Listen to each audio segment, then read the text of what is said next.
Welcome to another installment of the Sports Rap Podcast, right here on Sports Rap, right here on Heat 100 Radio. I'm sorry, I'm getting a little ahead of myself today.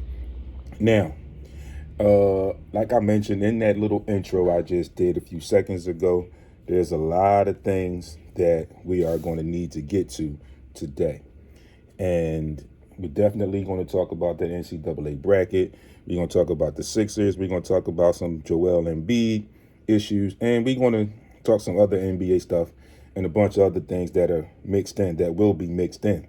So with that being said, we are going to get right into it.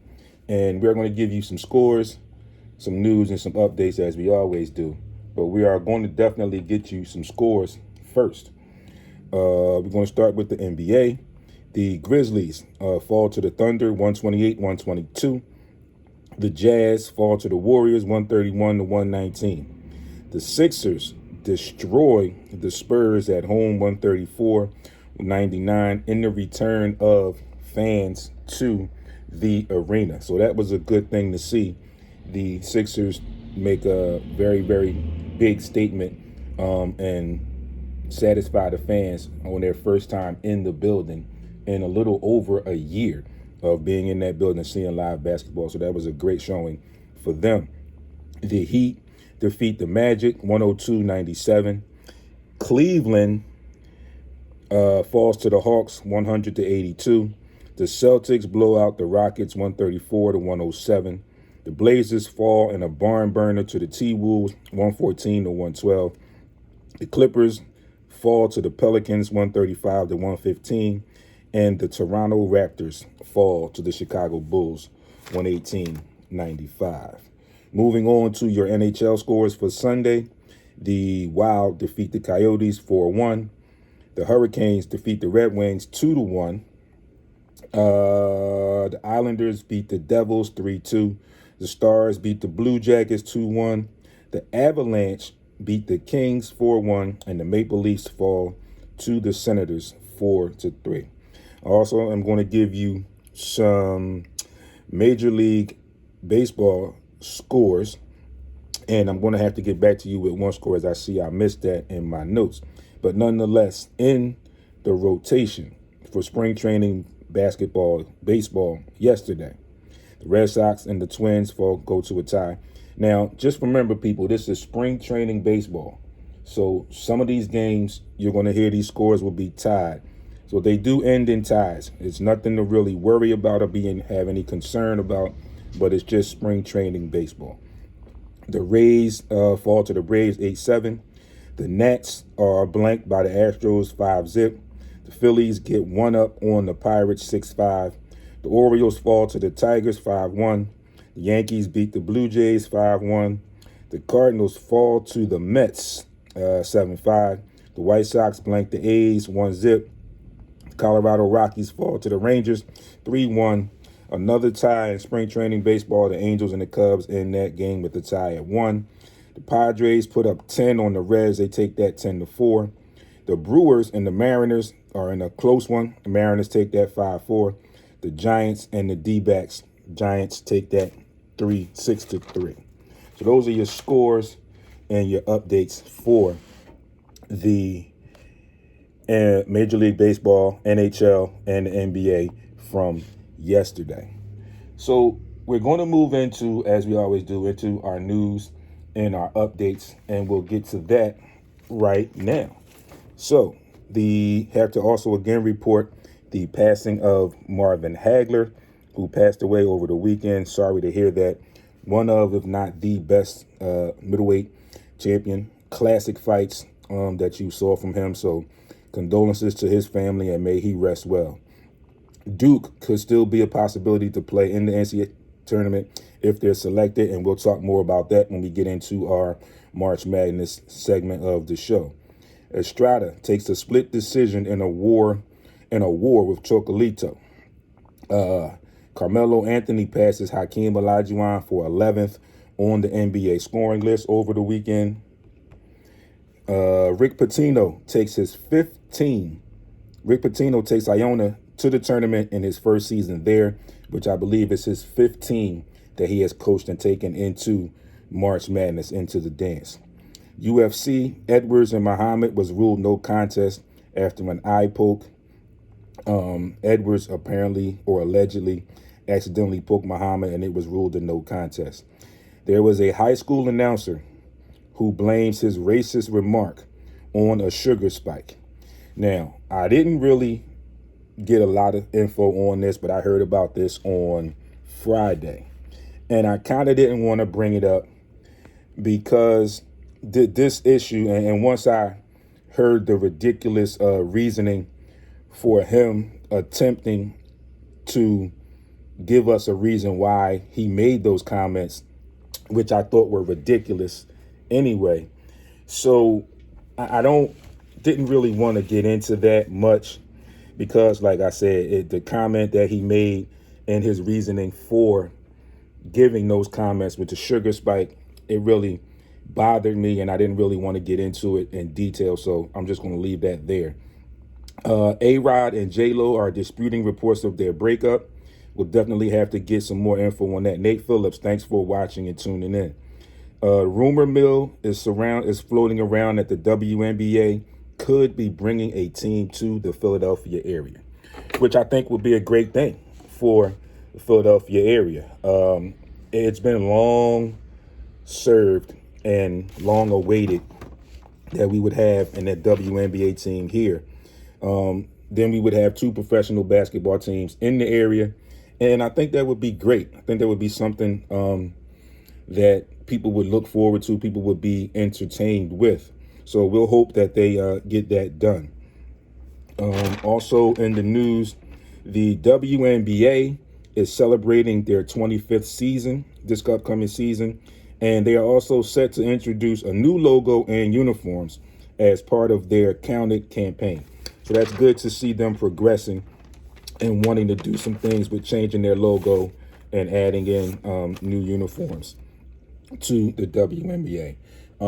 My hopes are that in the WNBA, with the uniforms, they will go back to when they first started, with the actual team names being a little bit more prominent on the uniforms. As you've seen in the last couple of years, the uniforms have been mostly advertisements.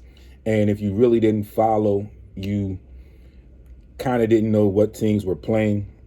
So we'll see how they adjust that there. Also over the weekend, Drew Brees announced his retirement from the NFL. And it was a really good career for him. Kudos to him. I hope that he can do some things involved with football and other facets of the game since he won't be playing anymore. But just real quick, to give you where his career stats are at the point of his retirement, as recently as yesterday announcing. Passing yards, 80,358, which ranks him first right now. Passing TDs, he's at 571, which puts him at second. Completions, 7,142, that also puts him first in that category. Attempts, 10,551, second in that category. And completion percentage for his career, 67.7, which puts him second in that category as well. So as you see in 5 categories, major categories, he is either first or second. So a stellar career for him.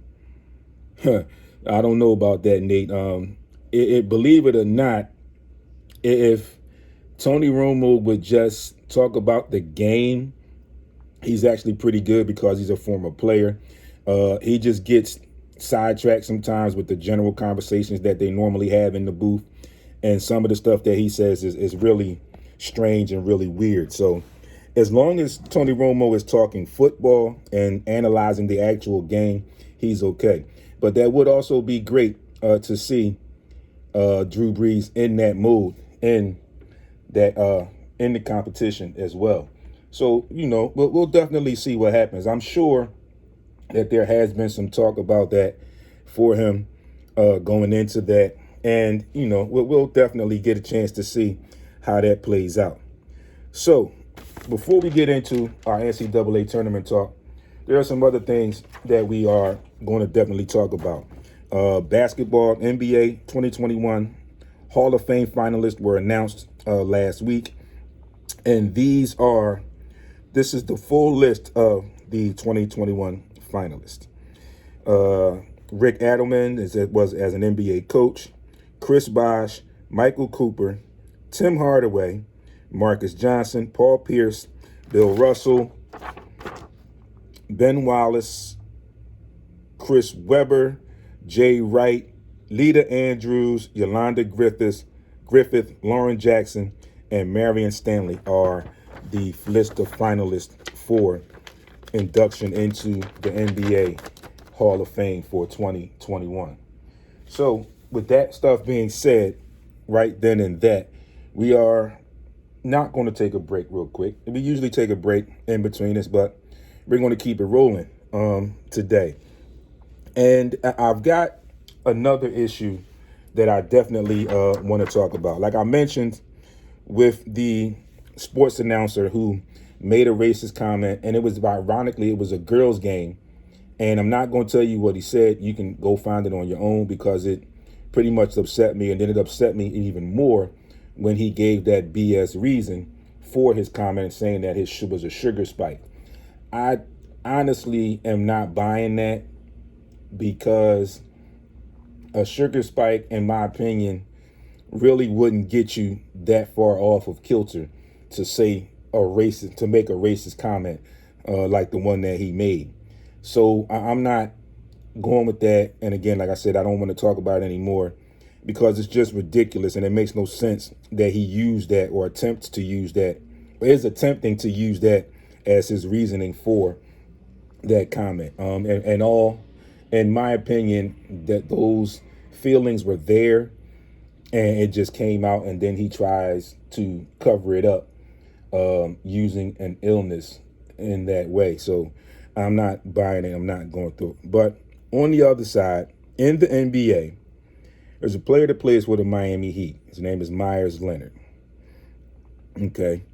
There was news and video surfaced on Tuesday of last week that he could be heard saying, "You effing cowards," and I'm quoting, "effing cowards, don't effing snipe me, yada, yada, yada." Bradley Day, thanks for tuning in, cuz. So, again, these are some anti-Semitic, Nate. Anyone who buys that opinion is an idiot in themselves, right? And the idiot is just an understatement, if you will. So Myers Leonard has, in his use of this anti-Semitic slur, has been fined by the NBA. He's been suspended indefinitely by the team. And again, they're trying to clean it up and say that he was playing a video game and yada, yada, yada. It's huge. It's huge. And it's very imperative that these professional athletes or other stars, when they're playing these games online, if you will, so you're communicating with other people and a lot of other people can hear you.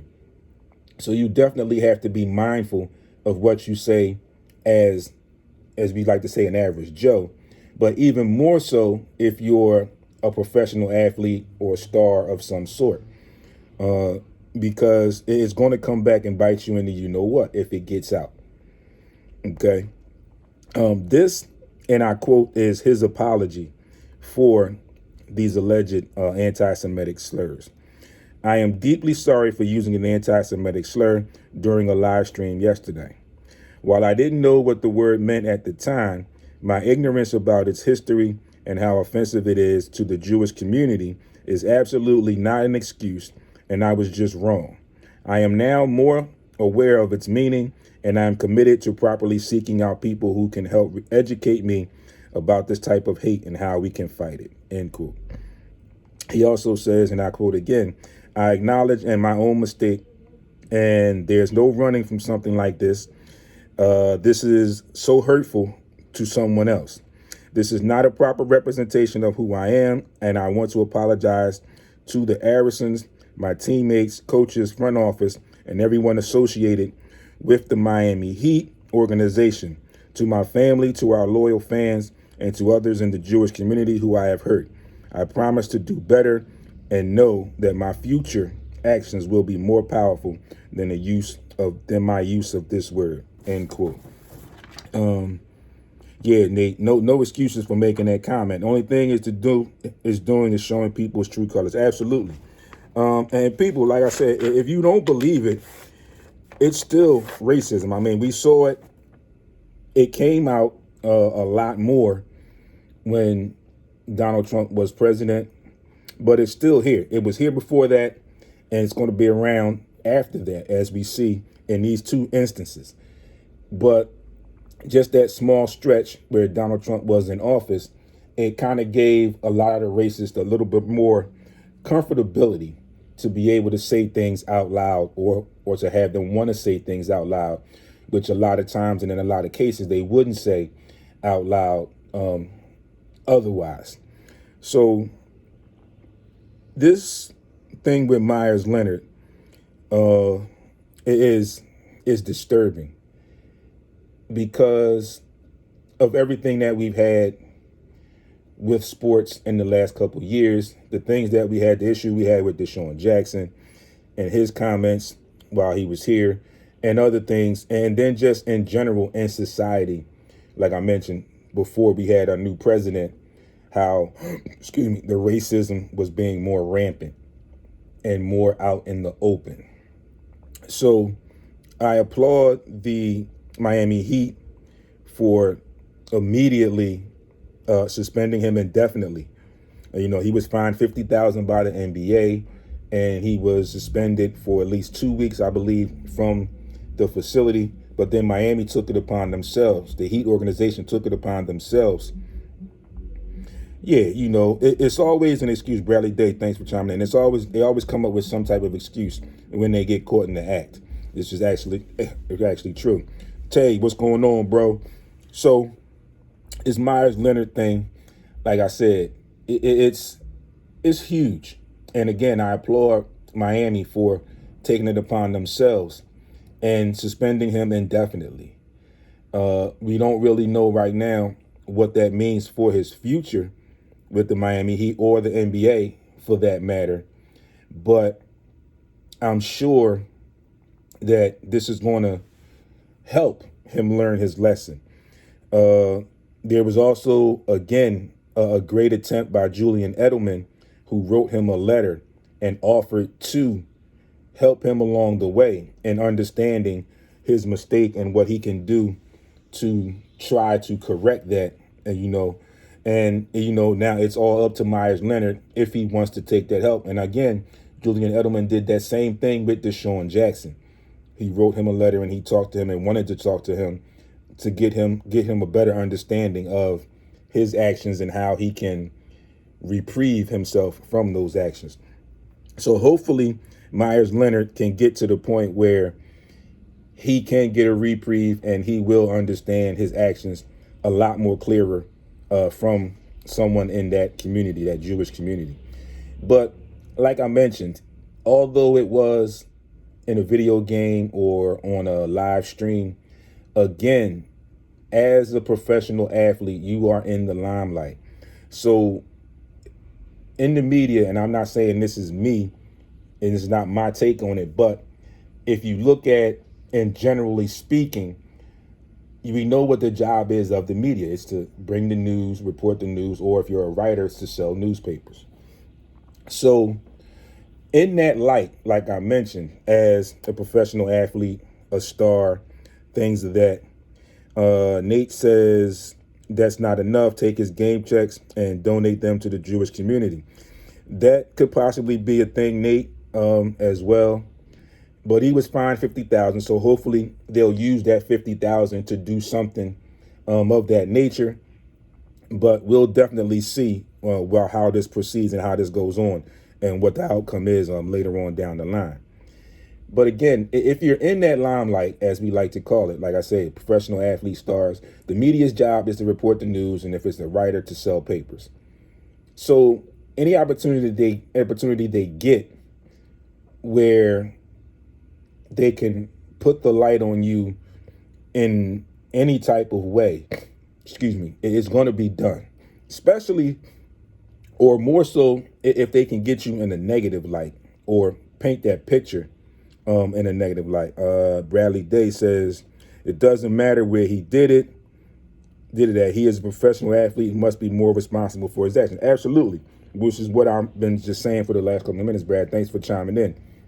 But again, as that professional athlete, like I said, in that limelight, you have to be extremely cautious in just about everything that you do, because the media will run with it. And me here as a member of the media myself, I'm giving it to you straight with no chaser. Octavius Green says the former president has said worse and almost got reelected. This country is sick. Absolutely. And again, like I mentioned briefly, because he ended up in office, if you will, for lack of a better word, that gave them the power or confidence. And I'm speaking of the racist entity within this society in this country. It gave them, or felt like they had the power to say these things out in the open. So if they're saying them now in the open, like I said, Donald Trump being in office for that 4 years just gave them the opportunity. It kind of opened the door for them to do it in public. And once they did it in public, we knew, and even before then, we knew that those type of actions were in and around us, especially if you're a minority. You know it, you see it every day, even if it's not directed towards you per se, you see it. And again, it just gave them the gumption, if you will, to bring it out in public. And that means that we knew if they brought it out in public now, when they felt they had the backing or the support, we knew it was there from the beginning. So there's no excuse for it at all. And again, I'm bringing it to you because it was a professional athlete and I cover sports here on the podcast. But it goes on all around this country. It goes on all throughout society.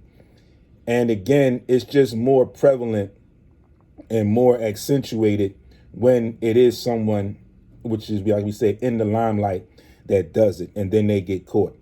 So you have to be mindful of the things that you say. Even us as average Joes, if you will, have to be mindful of what we say, because words can be turned around immediately and it can be taken out of context. And I'm not defending him saying his words were taken out of context. Don't get me construed here.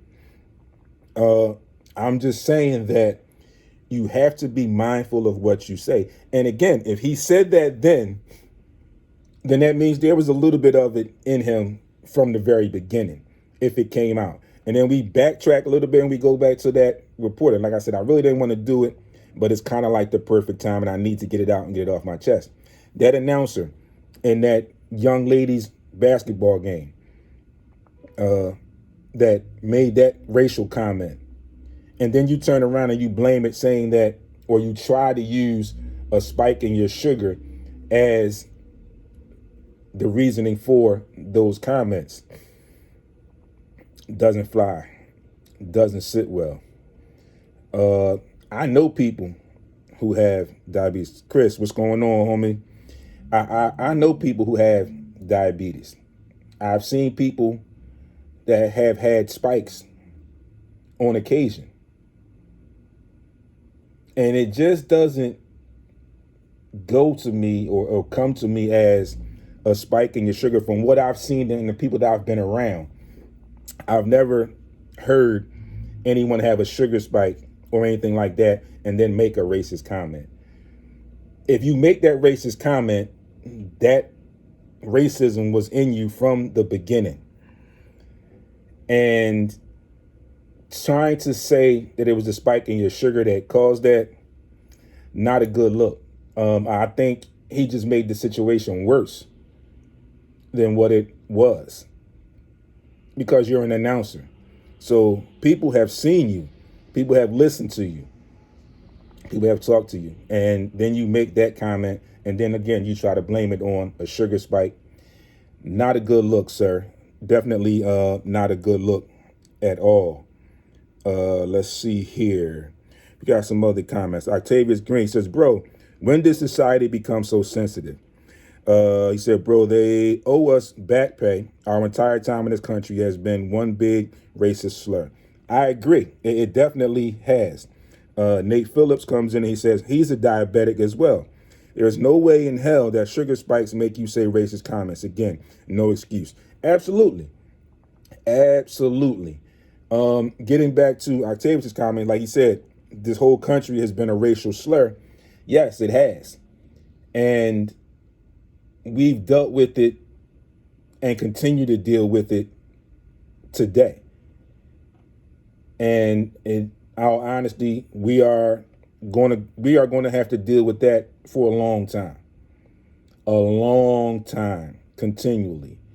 And like I said, we knew it was there, but there was a good stretch where all of these racist people didn't want to bring it out in the open.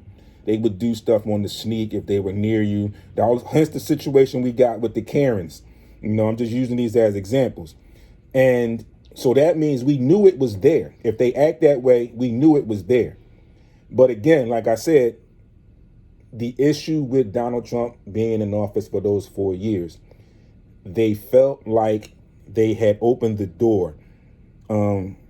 They felt like the door was open for them to be public with it. And because he was president, that nothing would happen. And we saw how it took a turn for the worst towards the end of his reign as an elected official, unfortunately. And now they want to be sneaky about it again, like they were before he was president, before he was elected into office, because they don't have that support. In honesty, I feel it's a fear in them now, after going through what they went through, where they felt like they had carte blanche to do it.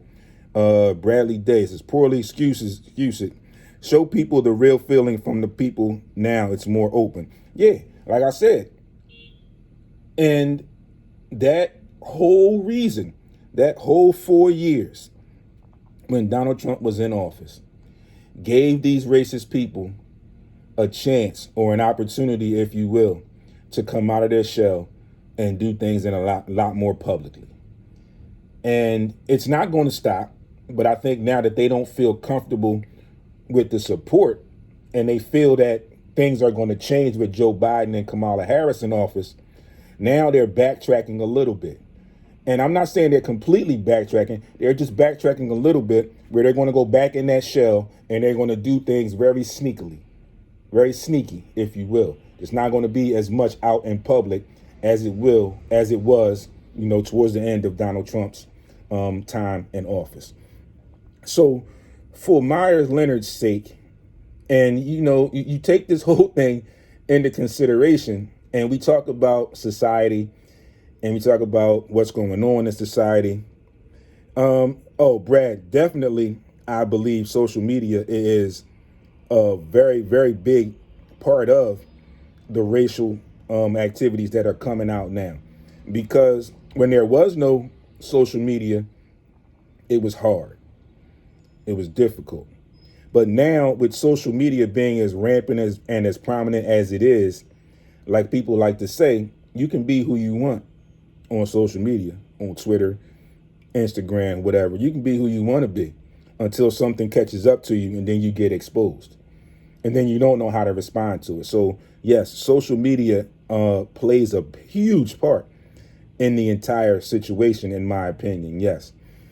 So, getting back to what I was saying before I just read that comment, you talk about Myers Leonard, which, if you take it for what it's worth, sounds like he could be in part of the Jewish community just on his name alone. And I'm not saying these are just my, I'm just bringing different angles to you of how things can be looked at or looked upon. And it's one of those things where you say, oh, Myers Leonard, that just sounds like it could be a person's name that is Jewish. And then he makes this anti-Semitic slur, and it gets people in an uproar. And you have another professional athlete, once again, trying to reach out to him. But not making light of that with Julian Edelman trying to reach out to him And he did reach out to Deshaun Jackson at one point as well. Where was this when everything was going on from the beginning all the way throughout when Trump was in office? There's hardly ever any athletes or any prominent figures who hear about some things. Like we saw the Breonna Taylor situation, the George Floyd situation, all of the senseless killings on unarmed African Americans by police.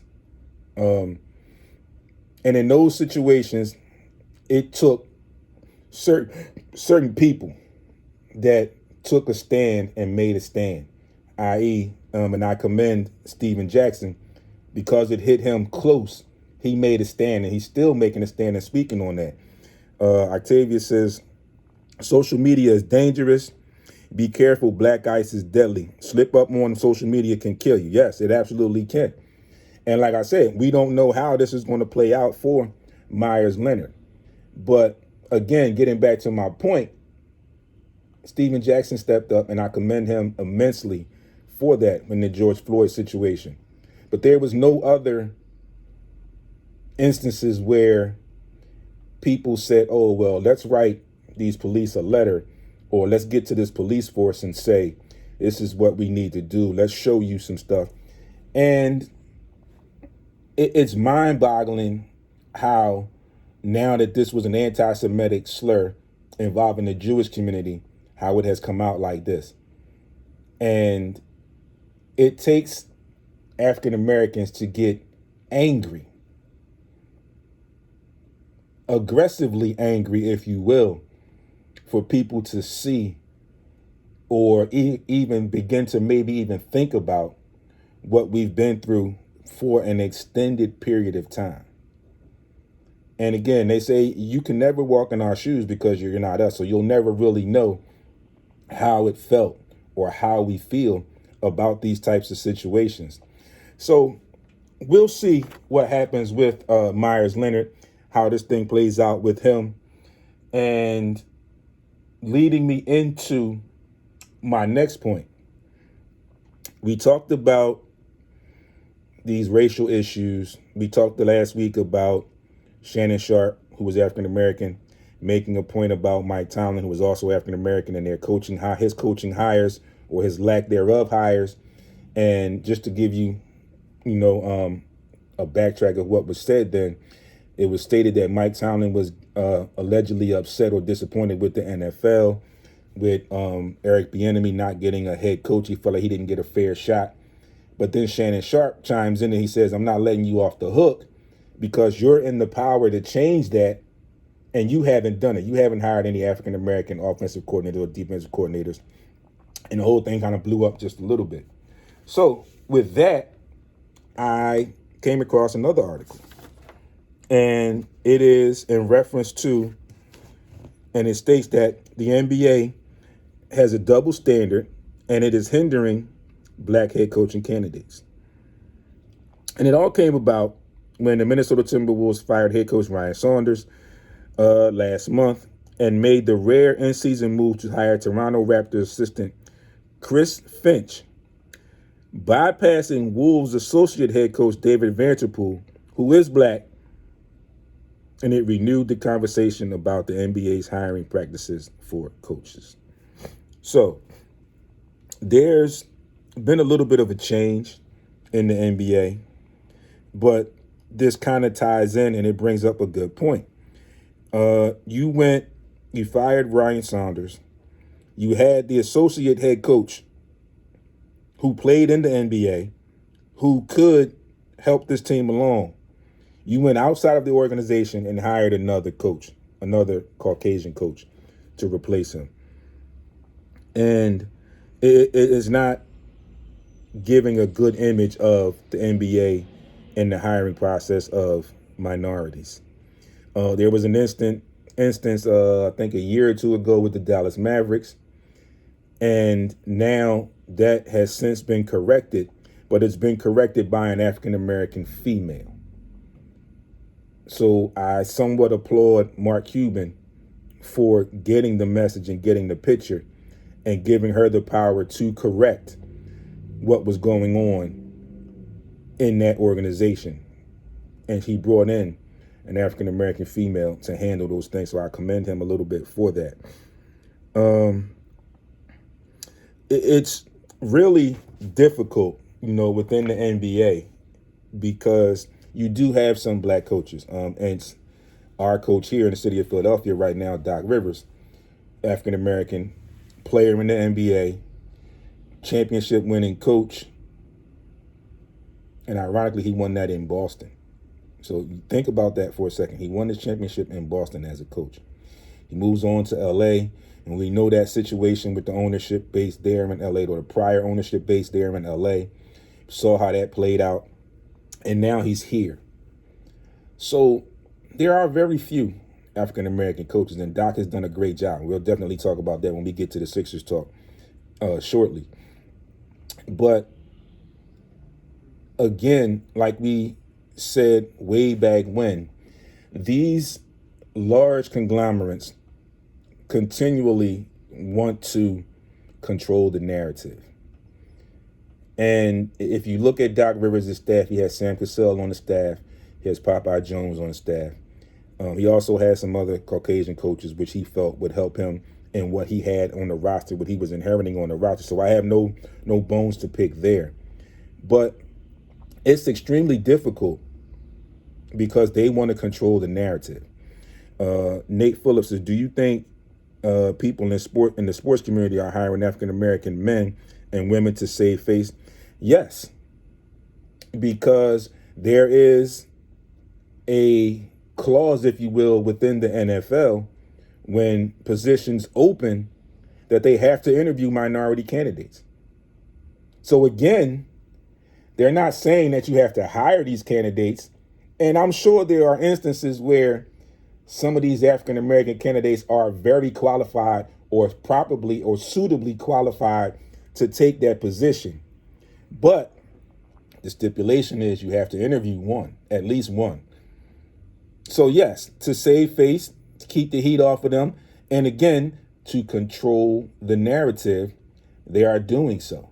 I mean, we saw it. Eric Bieniemy, in my opinion, should be a head coach this upcoming season. He had several interviews, but was not hired. I don't even believe he was actually offered a head coaching position. I know he was interviewed, but I'm not 100% sure on that. But again, for a coach of his caliber and what he's done in the NFL as an offensive coordinator, to have these interviews and not become a head coach is mind-boggling to me, because he has shown and proven that he is definitely qualified. Now, there will be some instances where you're going to have some coaches who will have African-American coaches on their coaching staff.